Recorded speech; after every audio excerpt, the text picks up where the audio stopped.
Ready? Hit it. Yep, here he comes. Riding his trusted steed through the Sierra foothills as he brings you the news. Oh yeah! Oh yeah! He calls himself Charlie! What you doing, Charlie? Sorry, Charlie. Hi, Charlie. There you are. Look how cute you are. Yeah! Hey, Charlie. What's with the dark glasses? And now, here he is, a man of God, living in a world of Disney. Ow! Charlie! Charlie Simons. Charlie bit me. I love being on location. I love being on vacation. I don't get very many vacations, and I'm actually on one right now. As you can tell, this is not my place. It's not my studio because it's way too clean and beautiful. I'm in a little town called Brookings in the state of Oregon. It's on the southern coast of Oregon, and it's so far fantastic. Staying in a place called Ocean Nest. Birds Ocean Nest. BYRD 'S Ocean Nest. If you're looking for a bed and breakfast and you've never been to the Oregon coast, this is it. Telling you what, this is it. Yes, Spike is here with me. Well, where's Spike? You bring Spike? How you didn't leave Spike behind, did you? No, he's right here, and he's messing up the microphone now and everything. Stay, little boy. Good boy. I'm really glad you're here. This has been awesome for me. If you've been following my trek, I'm very passionate about my state of California, born and raised. I'm very passionate about where I was privileged and blessed to be born, the United States of America. You know that I see horrific things. I've had all different kinds of people on the show, especially people who've escaped communist countries who've tried to shout out the warning. It's happening to you. It's going on right now. Even if you don't see it in your backyard, even if you don't see it in your town, they're eroding from within. That's what's going on. It is a absolute, communist, right? Yeah, that's what it is. It's a communist takeover, and it's all based in the one world order, new world order, seriously, which is ushering a very satanic end of times kind of scenario. That's just that. I hope you're right with the Lord. I hope you're right with Christ Jesus. If not, pray about it. Why not actually read some of God's word? Read the Bible. Start with the book of John in the New Testament. There's 4 gospels: Matthew, Mark, Luke, and John. John is the one that encapsulates Jesus's life, his 33 years here on earth. The Son of the Most High gave up everything to come here and to be tortured and murdered for us. I hope you'll take that gift, which is what it is.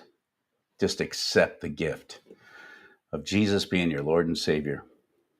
You will get, the Bible promises, a peace beyond all understanding.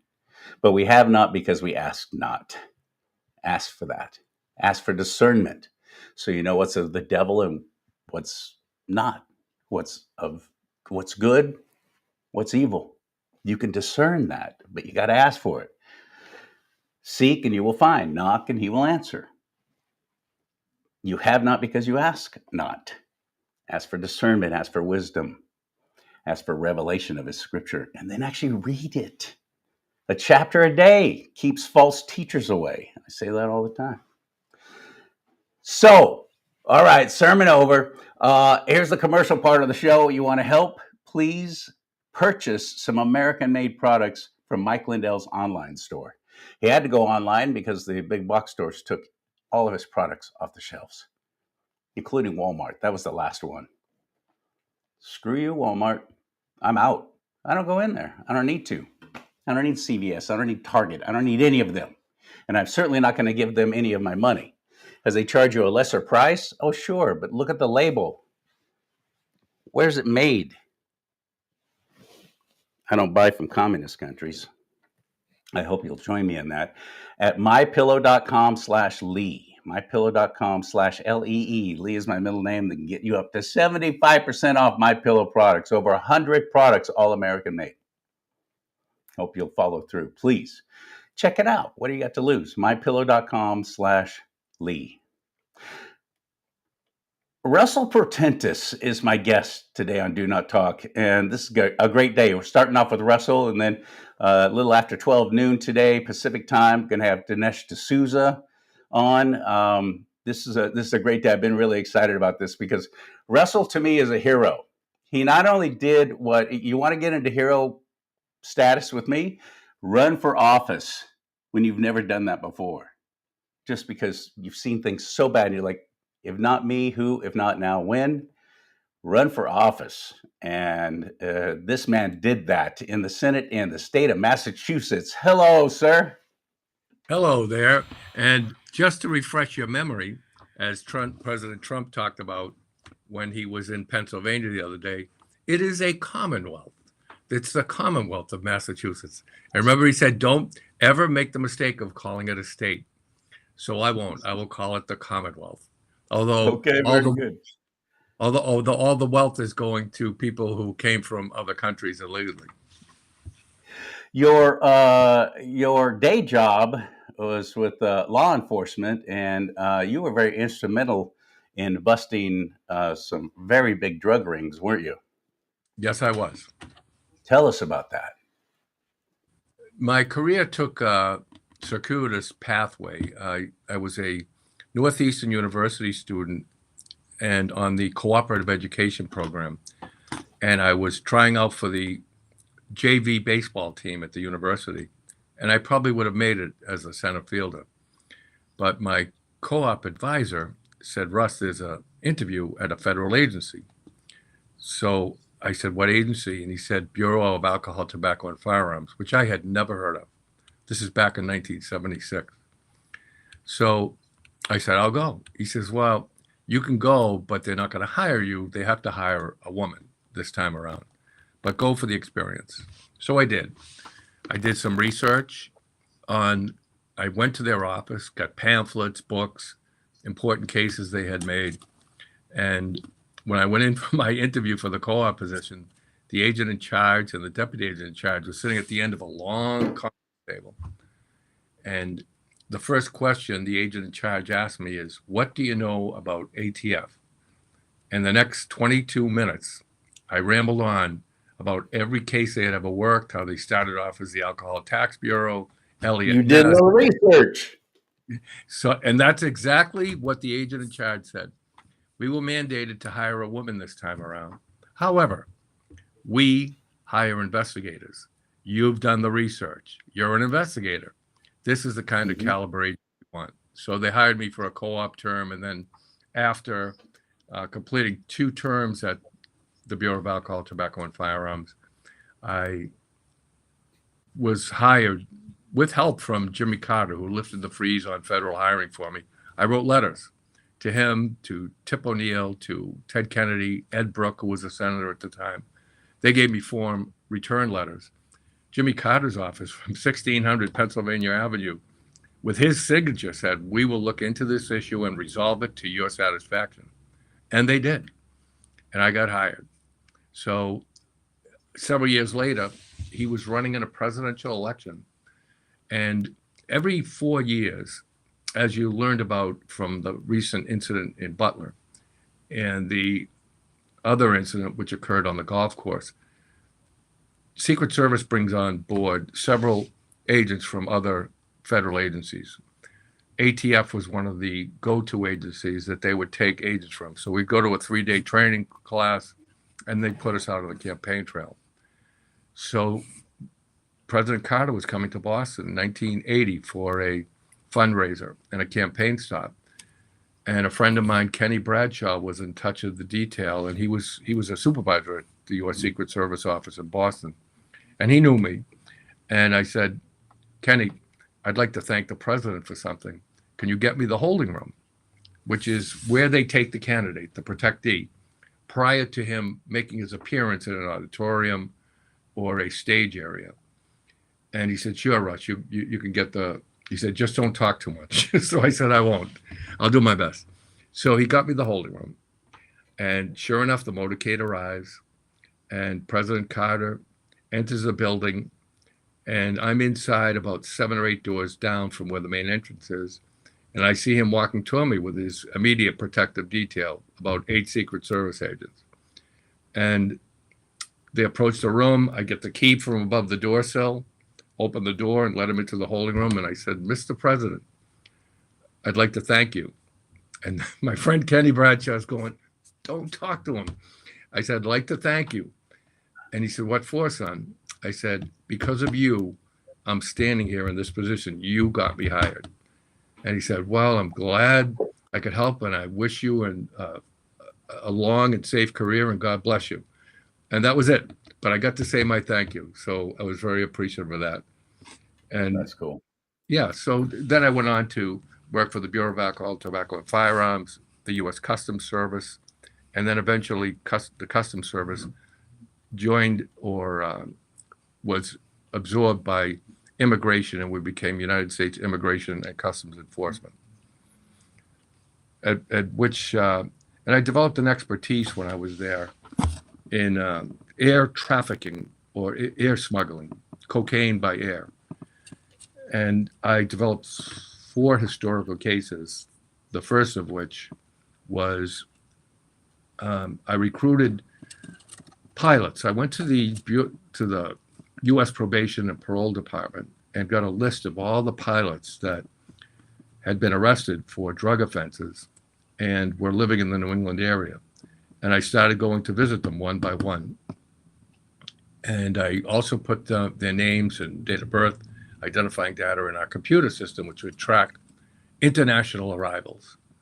And lo and behold, 1 week later, 2 of the pilots, one from Cape Cod, one from Burlington, Vermont, crossed into the country from Santo Domingo into San Juan, Puerto Rico. Now you've got 2 convicted felons for drug offenses associating with each other, which is one violation, and then flying international, which is a major violation.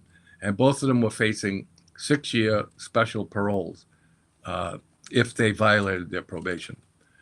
So the 6 years would put them back into prison for the remaining part of their sentence, which would be an additional 6 years. These guys were smart.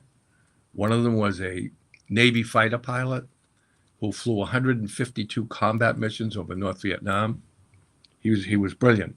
He graduated number 3 in his class from the Naval Academy. And he ran into a little rough luck when he was bringing marijuana back from Jamaica. A firefight ensued on the landing strip in Jamaica, and some of the instruments were knocked out in the airplane. So he had to navigate his way back by the stars. And with his experience, he was able to do that. However, he had to land to refuel in the same place he had refueled on his way out, which was Wilmington, North Carolina. And when he came in, there was mud all over the belly of the airplane.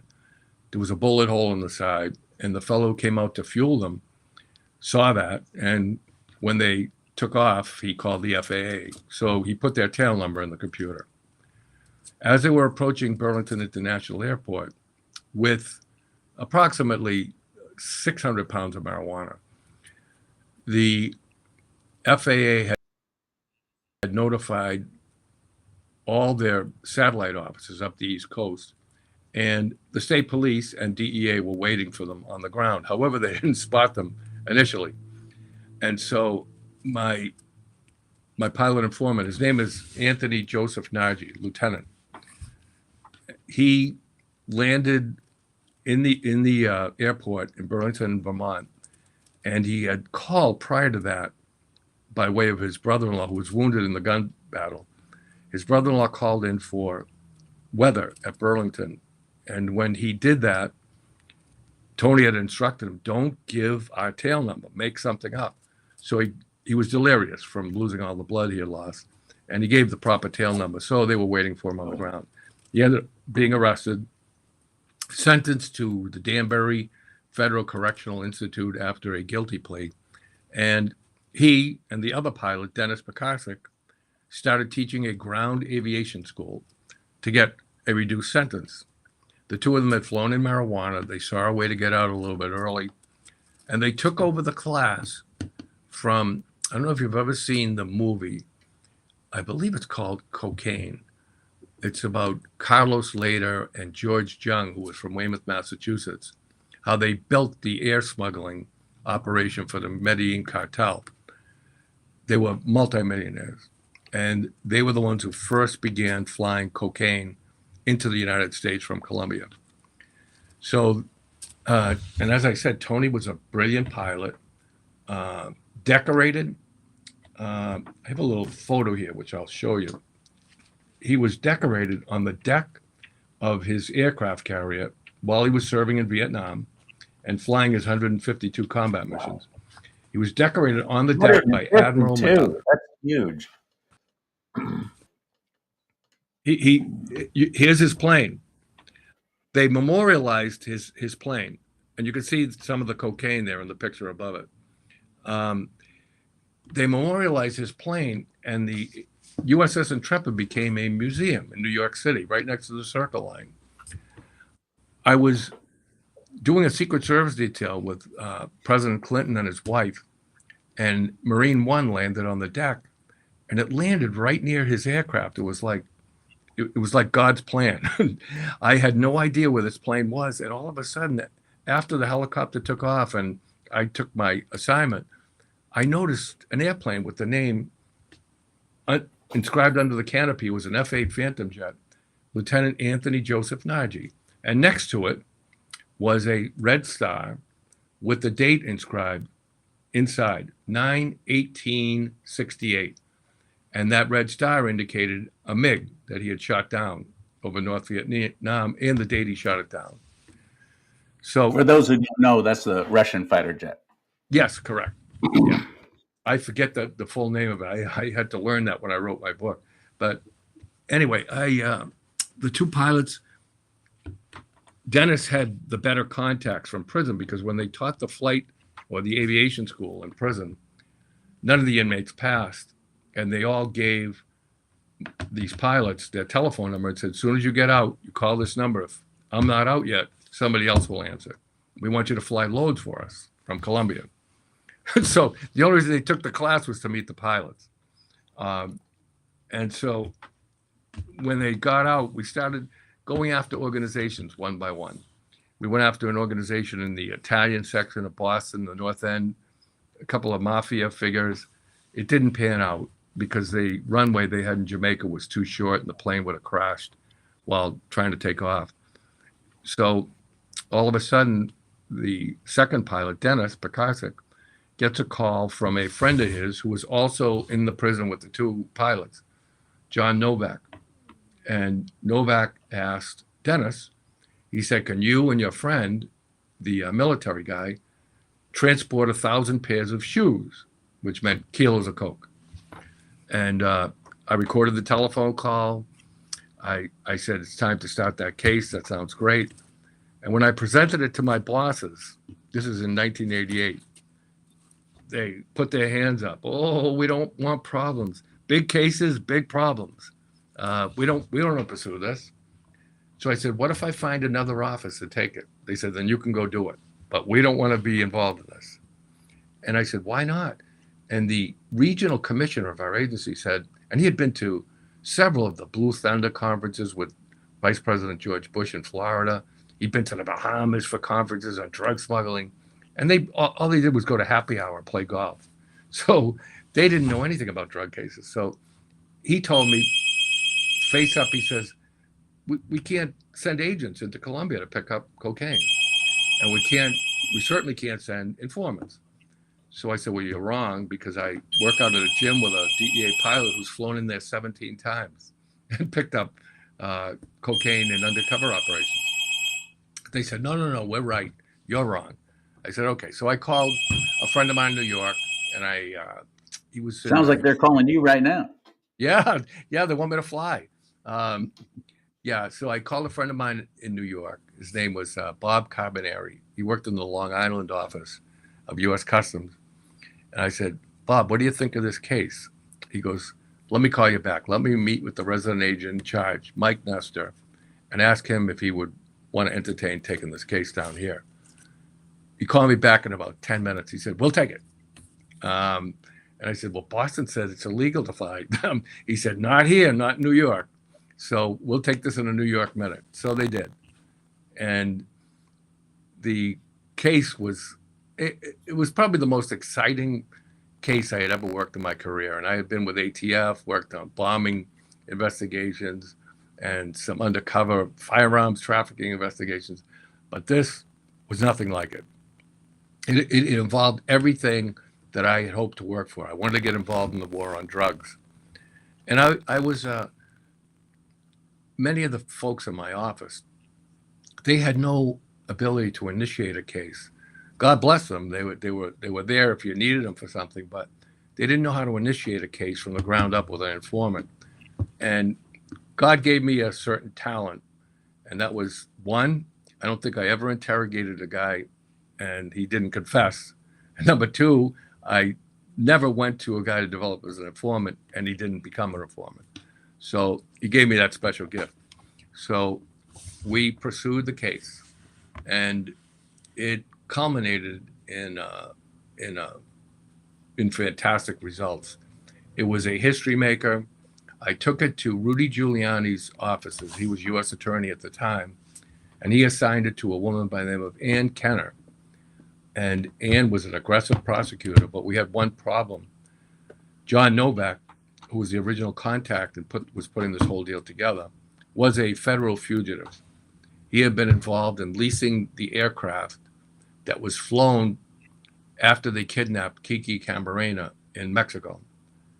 And in addition to that, he had been indicted for smuggling Thai sticks from Thailand into the United States. Yeah. So he was looking at I'm familiar with it. Yeah. Yeah. How are you familiar with? Well, West Coast. Well, yeah, exactly. And before I got saved when I was 31, I lived like a rock star in the media. So it's nothing but drugs.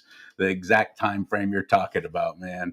80s, especially. I was all embroiled in that horrible lifestyle. Thank you, Lord, for rescuing me. Thank you. You probably tasted some of his Thai sticks. So yeah. He was a huge smuggler. So we couldn't tell the U.S. attorney that because she would order the case terminated and tell us to arrest him. That would be the end of our case. So he was using his name was John Novak. He was using the name of an author, John Joyce, as his alias. He had an apartment rented in that name, a car he was driving in that name. And he bought a condominium using that name. So we told the U.S. attorney we're investigating John Joyce.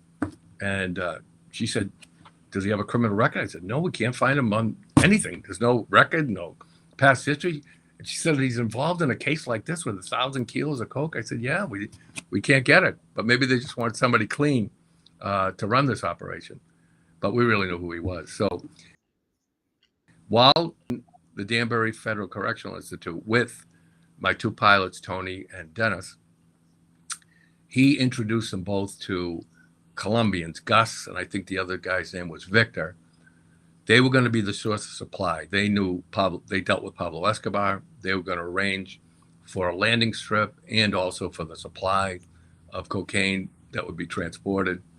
They also met a fellow by the name of David Rappaport, and David was arrested for a Wall Street swindle. He knew how to open up a corporation and how to lease a jet. So they got together with what they call the college alumni, and they sat down and had a powwow, and they said, we're going to have a reunion. All of us are going to get together, and we're going to do it better this time. We won't get caught this time. So little did they know that Tony and Dennis were cooperating with me. So they put together a corporation. They named it the Hercules Corporation. They used a fixed base operation at the airport in the Hamptons. And they said, okay, we're all set to dock a plane. Now we can establish credit. And they established a whole phony profile. And they leased a West Wind jet for approximately $40,000 a month. And I think, I know I do have a picture of the jet. It was the one that was involved in the, here's an article from the Daily News. You can see the West Wind 1 jet. It's an Israeli-made or manufactured aircraft. It's worth about $4.6 at that time, $4.6 million. So they now have a jet, and they have a fixed base operation. Now they just need to put together the Colombian end of things. So John and his two Colombian friends arranged for an airfield in Barranquilla, Colombia. And now they got to put together the cocaine. So they're looking to go to Pablo and Jorge Ochoa for 1,000 kilos of cocaine. Now, these guys at that time were just starting their air smuggling operation, and they were bringing their cocaine with George Jung and Carlos Leda into Miami.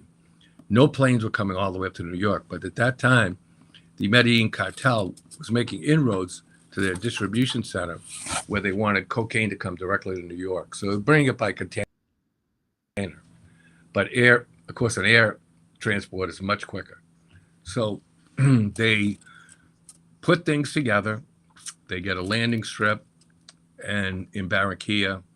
And now the problem we have is our pilots need to be trained in this aircraft. And the New York office doesn't want them to fly without training in an aircraft they've never operated before.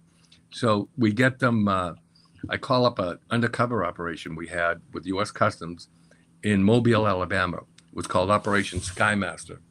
And I had a friend down there, Jake Jacobson, who was a brilliant agent. He developed some of the greatest informants in history.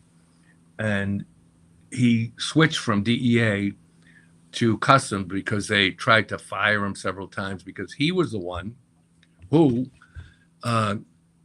sent Barry Seal to Nicaragua, and they got the photos showing Pablo Escobar and Jorge Ochoa loading the aircraft with cocaine in Colombia, the big C-130 they took down there. And then, unfortunately, Ollie North released that to President Reagan's staff, and President Reagan wanted to show the communist participation in cocaine smuggling to the United States. And they divulged that video. They played it on the air on 60 Minutes, ABC News, NBC News. So after that, Barry Seal was, there was a hit put out for him. About 2 weeks later, he was dead. Are you serious? Serious. The politics of it was so important.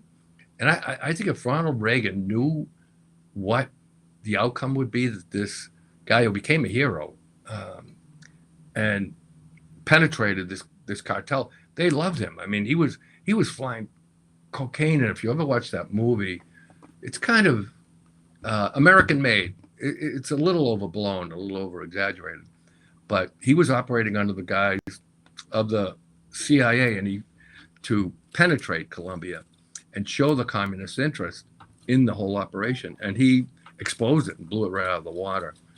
And unfortunately, it cost him his life. The judge at the time of his trial, he had flown 300 kilos of coke into New Orleans. And the federal judge was pissed. So the government didn't want him to get any time, but the judge recommended he has to do something. He brought cocaine into New Orleans. I'm going to sentence him to 3 months in a halfway house. Well, that put a target on his back. And he was there for about a week and a half. And now they know exactly where he is. Yeah, they knew exactly where he was. However, the operation, they didn't have Barry Seal anymore, but they had his, I guess they would call him his navigator.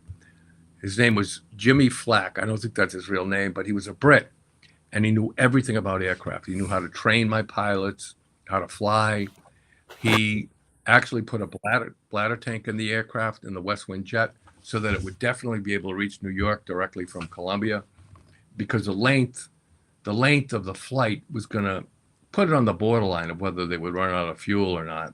So they installed a bladder tank, which is a small, almost like, it looks almost like a, like when they give you in the hospital, when you pee into a bladder, it looks like that. It's made of plastic. It has a hose, and you can divert it into the fuel tank. and so you can fuel in mid-flight while you're up in the air. So Jimmy Flack installed that. He taught the pilots how to fly the aircraft, and he told us some great stories about Barry Seal. He was a nut. I mean, he was an absolute nut. He would fly into the United States, 50 feet radar couldn't pick him up, and they called that on the deck. And my pilot, Tony Nagy, knew that because he was a fighter pilot. He knew the same thing. So 50 feet is nothing. I mean, that's a 5-story building. That's extremely low, especially for a powerful jet like that, and that's loaded. Right. That's very, very dangerous. But that's what they would have to do. Then you didn't have the satellite positioning and all that kind of stuff to be able to track things. I mean, you had radar, right? I don't know when satellite came into effect. Really, I don't know if 1988 if it was available, but that's what they would have to do, was fly under the radar screen capability. Correct. And that's what Tony did on his flights with marijuana. He flew in once he approached the 12-mile U.S. territorial border. He would drop down to 50 feet off the deck with the marijuana and fly in just over sea level, so that nobody. And he actually plotted out where the radar balloons were. Back then, we had radar balloons that floated. These guys are so brilliant. That shows you we haven't even talked about how much money they were making, but it's got to be huge to be able to take these kind of chances. But have you ever thought, if only they would use their powers for good, the things that they could accomplish? One thing I will tell you, unfortunately, Dennis had was a cocaine addict, and on that flight back from Colombia with the cocaine, he decided to take 2 kilos for himself, and he got pinched when he landed. They had to make an emergency landing in Miami instead of coming to New York, and he got pinched. But he later cooperated with me, and we locked up. We locked up some big players from the CHARLEE cartel, and this case was 600 kilos. The 2 cases from the CHARLEE cartel were 1.6 tons of cocaine and $3 million that we seized. And the other one was 2.2 tons of cocaine and a little over $3 million. And so it worked out. It was in God's plan. He was gonna help me knock off a few more of the cartel leaders. So anyway, the case, we finally get permission. The pilots know how to fly the aircraft. They're going to go down to Colombia. But before that, the Novak, the fugitive, wants them to take a few test flights to see if they're being followed. And I suggest, because I lived in Lakeville, Massachusetts, I suggest they take a test flight to New Bedford Airport, which is about 7 miles from my house.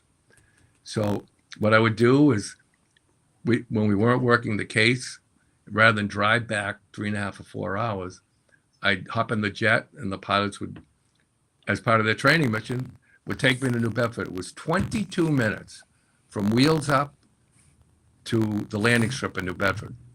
And on occasion, when we were flying back to New York, I had them spin me around. If my bosses ever found this out, they would have fired me. But I had them spin me around the skyline of New York and go over the top of the George Washington Bridge, right at the skyline at night, at twilight.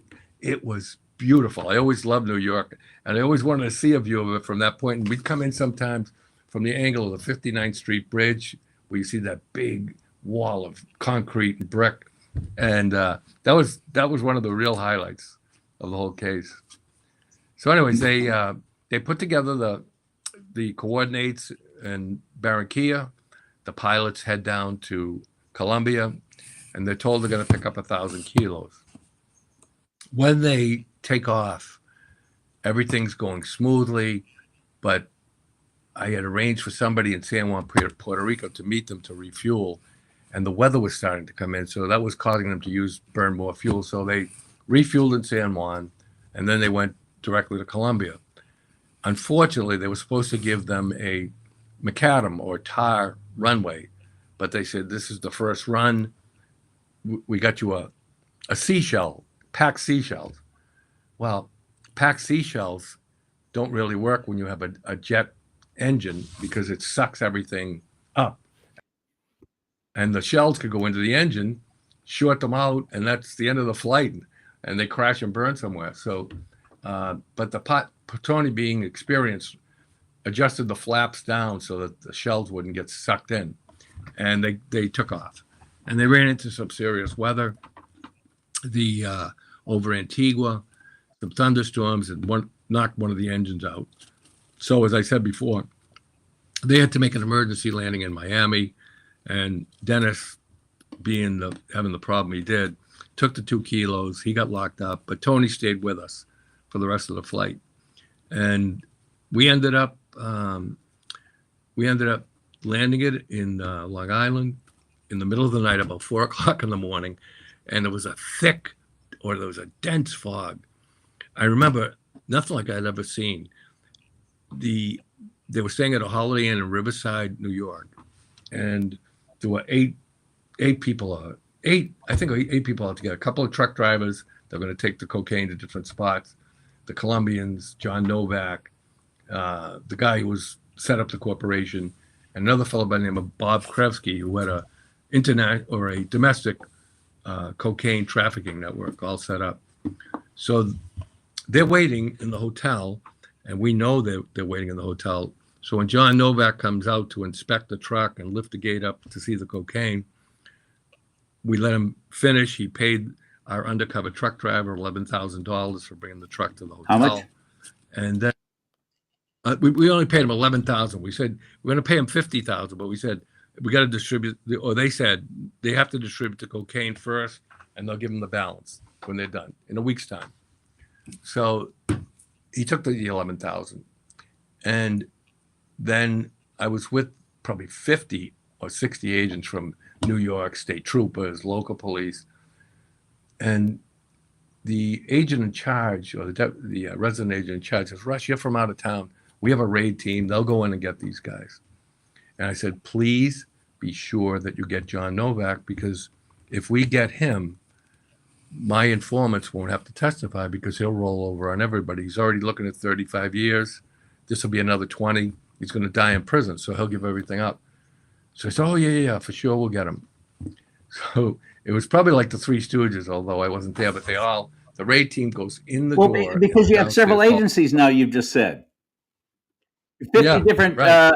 Officers and agency personnel, but from different agencies, and you're trying to coordinate them all at the same time. That's crazy. And they're going to bust into the door at 4 o'clock in the morning, knock the door down. And they didn't even do an advance observation of the hotel to see what it looked like. What was out back? What was another egress? Escape, yeah. So anyways, the raid team goes in the door. The 8 of them go out the back sliding door, and they run off into the woods. So they all get away. They gathered up 7 of them. Of course, who do you think they didn't find? John Novak. Yeah, the fugitive from justice. And now I'm starting to get radio traffic. Back then, we didn't have the cell phones. I'm starting to get radio traffic. Oh, the U.S. attorney's pissed. Found out that there's a fugitive involved. We didn't tell her. And we got to come up, we got to get him somehow. So I said, don't worry about it. And, but then the whole raid team and everybody with the evidence, they impound the truck, they bring it back to the Nassau County State Police Barracks in Long Island. And they booked the 7 individuals. And the only one left out there is Novak. So I had driven my own car out to the Holiday Inn, and I said, I'm going to stay back and gather up the equipment, which was bullshit. That's not what I was going to do. I went to the room, I went in the doorway, and then I looked out back, and I said, these guys are going to, they ran straight out back. How could they miss this guy? Traced the steps, and I had a little flashlight, and I had a portable radio with me, and we had a communication center. It was called Sector Communications, where with a portable radio, you could hit them. They were based in Florida, but you could, off a set of repeaters, you could actually make contact with them.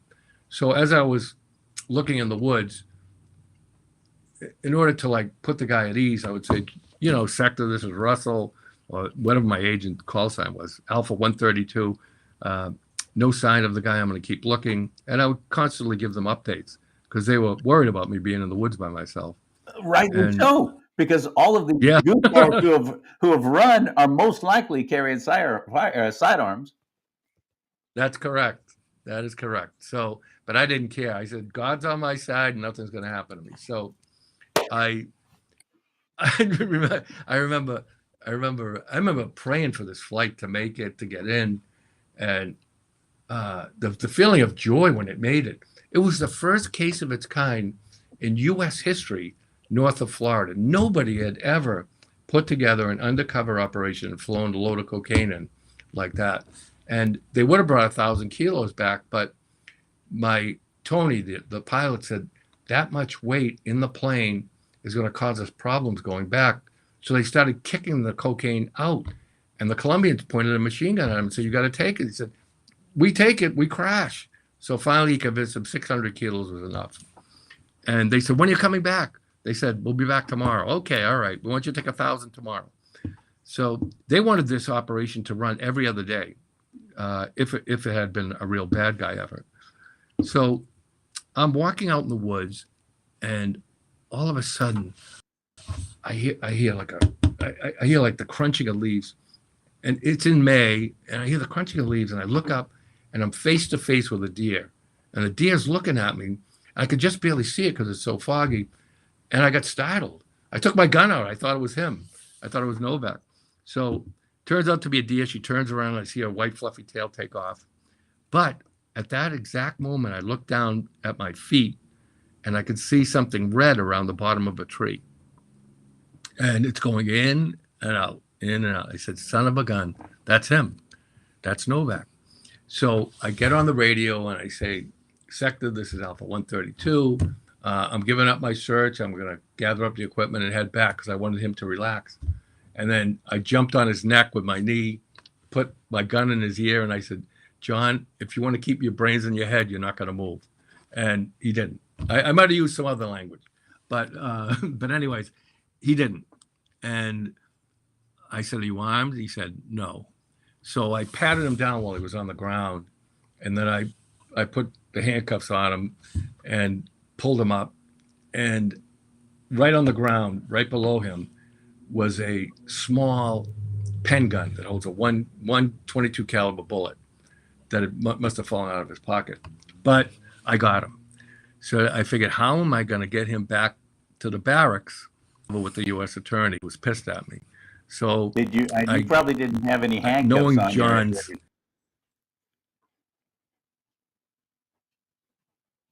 Are you there? Ford LTD, pop up in the trunk. I said, John, find a seat in the trunk. And I stuffed him in the trunk and slammed the door.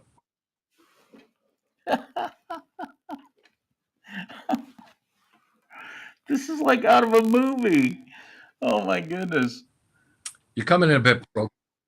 Oh yeah, yeah. So I couldn't hear you last, but yeah, I patted him down thoroughly, and he didn't have any other weapons on him. But I had him handcuffed tightly, and I threw him in the back of the trunk of the car, and I drove to the state police barracks where they were booking the other guys, getting confessions, and making statements to the regional directors for a press conference. They contacted the White House because this is the biggest case of its kind in U.S. history, north of Florida. So Reagan and Bush talked about it later on that day. And I go back to the state police barracks, and I notify by radio my friend, Bob Carbonari, and I said, Bob, I'm coming back with the equipment. Can you meet me out by the car and help me bring some of it in? He said, sure. And he came out to the trunk. I said, how's it going? And they said, oh, the U.S. attorney's pissed. Our regional director's pissed because we let a fugitive get away. I said, well, it turned out pretty good anyway. And then I popped the trunk open. He saw Novak, and he said, you son of a bitch. You son of a bitch. You never give up. And I said, that's right. That's what they call perseverance of the saints. And we're all saints. Well, our believers are saints of God, and we don't give up. And once we surrender ourselves to Christ, that's it. He chose us, and we are here to serve him the best we can, and we don't quit, and we will never quit. So, yeah. So the case ended on a positive note. Novak pled guilty. He testified against everybody else involved in the case, plus people in Colombia, and it turned out to be highly successful. And I took a shot with Rudy Giuliani after the case was over, and I lost it. But as fate would have it, in January of this year, I was campaigning for President Trump during the primary in the state of New Hampshire, which is the next state for me in Massachusetts. And they asked me, because they knew my background, some of the people from the GOP said, hey, can you just keep an eye on Rudy? He's attending this function, and people are harassing him over all these cases that are going on. And I said, sure, it'd be my pleasure, my honor. So I get to see him again. And when I go over to him, he's with his political advisor and attorney, Ted Goodman, and I brought my book. And I said, Mr. Mayor, will you sign my book for me? You're in it. And so they thumb through it and they sign it. So Rudy affixes his signature in the book, and here it is. Here it is. So Rudy signed it. There it is. Yeah. And then afterwards, I had a great picture because somebody took a picture of me and I threw my ice hat on.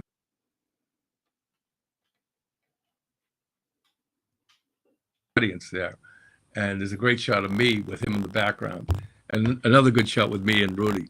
So I disengage from them and I don't see them. So I had brought a friend of mine up to the campaign with me, and he had a bad leg. So I said, listen, this rally was being held at the Southern New Hampshire University auditorium. I said, I'm going to pick you up. You got a bad leg. The car's parked over a mile away, and it was snowing. It was like 10 degrees out in the middle of January. I said, why don't you wait here for me? And I picked up my car and I drove back. And I was going to park diagonally across the street from the arena because the Secret Service was working to assist Trump and his motorcade to get out of the area. So I parked my car diagonally across the street from the arena, and a big SUV pulled in behind me. And he had the engine running. And when I got out of the car to walk to the arena where my friend was, I see Rudy Giuliani, his political advisor, and his girlfriend. Within seconds, a bunch of crazy liberals come running out. They call him an asshole and a pervert, and you were in that Borat movie. You had sex with that girl. You're going to jail. Horrible things. So he's 80 years old, and one of them tries to push him down a snowbank, and it's just me and about 7 or 8 people. And then one guy jumps out of nowhere and starts pounding on the hood of his SUV like he's playing the drums. And so I interfered. Well, I inserted myself, and I pushed one guy down the snowbank, and another guy took his phone out and said, we got you on video, but he didn't. And then I safely got Rudy into the passenger side of the front of the car. And he said, Russ, give me your book. Let's take a photo with me holding your book. So I handed him the book.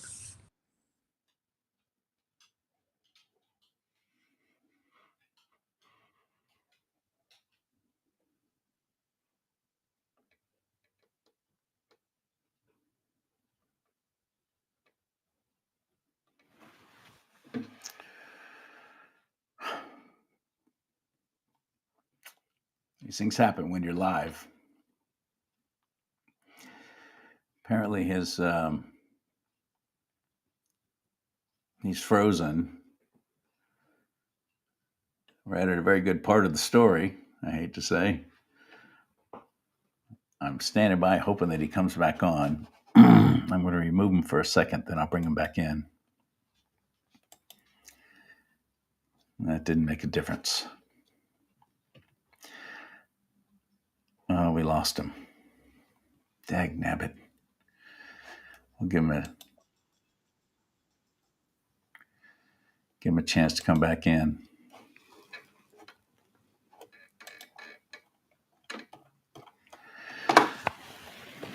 Russell Protentis is his name.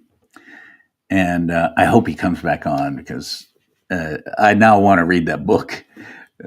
I'd actually like to see it. I'd like to see a film made out of that. This is amazing. This man's story. I knew a little bit about him, and just enough for me to go, yeah, I got to have him on. This is fascinating stuff.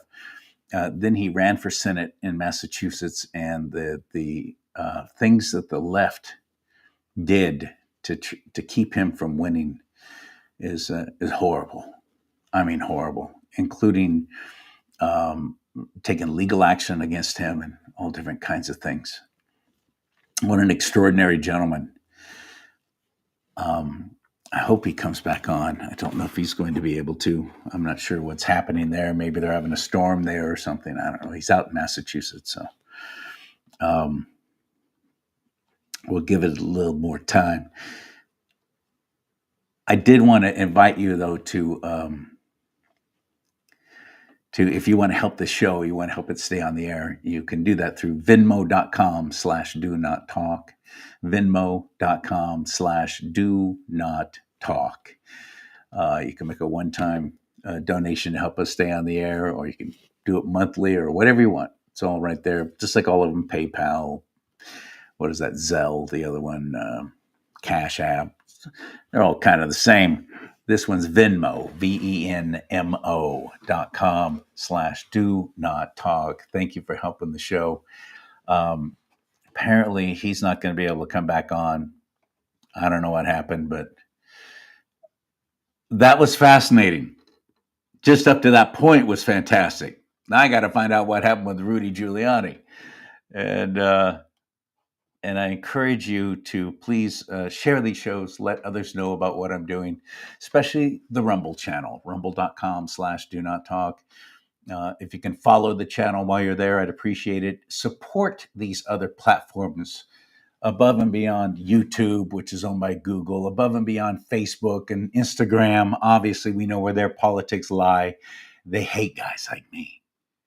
They want us off, and they do everything they can to delete, to censor. It's I'm going through it all the time now. And I knew it was going to be bad during an election year, but it's never been easy. They don't make it easy for any of us who are politically conservative. And now, Christian too. I mean, there's coming a time, I'm telling you what, that God's word is going to be labeled hate speech. I just know that's coming. It's already happening. So thank you very much for your time and attention. Obviously, we're going to have Russell back on again, and just to hear the end of that story. But in the meantime, thank you very much for your time, for your attention, for sharing these shows, and for your support. My name's CHARLEE Simons. May God bless you and keep you. May God bless America, but most importantly, America bless God.